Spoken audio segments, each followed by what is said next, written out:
Your toddler clings to your leg like their life depends on it. You're just trying to leave the house, but the screaming makes you feel like a monster. Most people label this as behavioral issues, but neuroscience says it's actually a sign of a genius-level brain in action.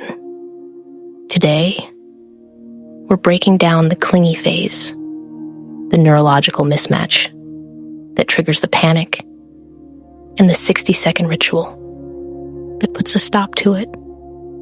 Let's get into the science. We need to talk about the strange situation. In the 1970s, researcher Mary Ainsworth uncovered something that changed parenting forever. She found that children who protested the most often had the deepest bond with their parents. This isn't a disorder. It's called secure attachment. When your toddler falls apart because you're leaving, they aren't being difficult. They are displaying a high-level biological drive to protect their most valuable asset, you. This peak at 18 months, E1 was universal, whether you're in Tokyo, London, or New York. The 18-month brain behaves the same way. It's not your parenting, it's the hardware. So, why 18 months? Why not sooner? It comes down to a concept called object permanence, pioneered by Jean Piaget. Before this stage, when you left the room, you essentially stopped existing. But at 18 months, your child is smart enough to know you're still somewhere. And that awareness is exactly what causes the pain inside their head. 3 regions are in conflict. First is the amygdala, the brain's fire alarm. At 18 months, this alarm is hypersensitive. It's screaming. Danger. The moment you reach for your keys. Second is the hippocampus. It's now building predictive memories. They remember you left yesterday, and they are already dreading it happening again today. Then there's the prefrontal cortex, the logic center, that's supposed to calm everything down. Here's the problem. At 18 months, the amygdala is a fully grown lion, but the prefrontal cortex is still a kitten. It's a neurological mismatch. They carry the alarm system of an adult, but none of the logic to switch it off. Think of this as a bell curve. It starts small, around 8 months. That's when you'll notice the first signs of stranger danger, but the curve steepens sharply. Between 12 and 18 months, this is the intensity zone. If you're right in the middle of this, right now, breathe. By age 2, the logic center starts catching up. By age 3, for most kids, the panic fades into a distant memory. You aren't stuck here forever. You are simply passing through the steepest part of the mountain.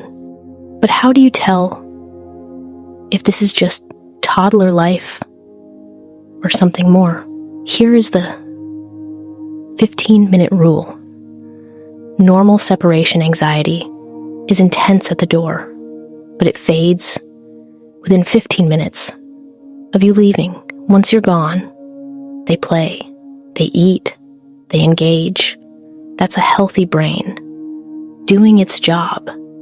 That said, we need to be clinical about red flags. If you notice these signs, please speak with a professional. If the crying lasts for hours without stopping, that's a red flag. If the anxiety appears everywhere, even at home, around familiar people, that's worth investigating. Watch for physical symptoms, like hyperventilation or a sudden regression.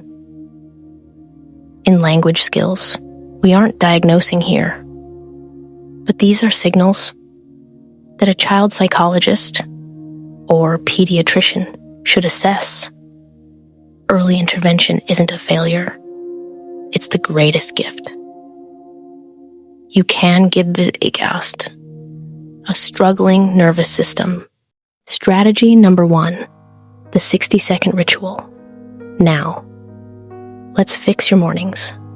Strategy 1, the predictability ritual. Uncertainty is the fuel. For the amygdala, you need to starve that fire. Build a 60-second routine.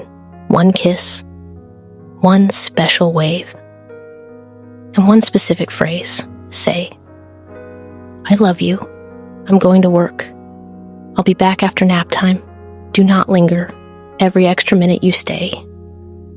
To be kind actually raises their cortisol levels. A 2004 study confirmed that consistent transition rituals might significantly reduce stress for toddlers. Keep it short. Keep it identical every single day. Strategy number 2, don't trick them. The biggest mistake parents make, around the shams acer, is the ninja disappear. You wait until they're distracted, then quietly slip out. Stop doing this. Sneaking out teaches your child that you can vanish at any moment without warning. It makes them more clingy because they feel the need to watch you every second. Instead, use validation, even if they're crying. Look them in the eye and say, I see you are sad. It's okay to be sad. I'll see you soon. This activates their parasympathetic nervous system. It's harder in the moment, but it builds a foundation of trust that ninja disappearing slowly destroys. Strategy number 3, brain training. You can actually work out your child's brain at home through gradual exposure. Start when things are calm. Step out of the room for just 30 seconds. Come back and celebrate. Then try 2 minutes, then 5.